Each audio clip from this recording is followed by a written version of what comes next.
সপোন হৈ অহা না দি থৈ ৰোৱা না এবাৰ মোৰে হৈ যোৱা না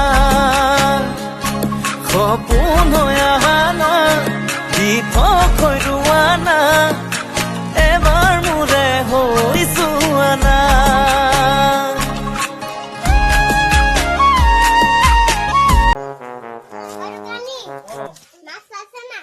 মাছ পুকুরিতে থাকে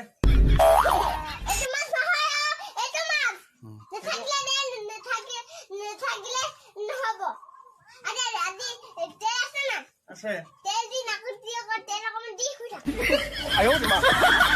मेरे पास तुम रहो जाने की बात ना करो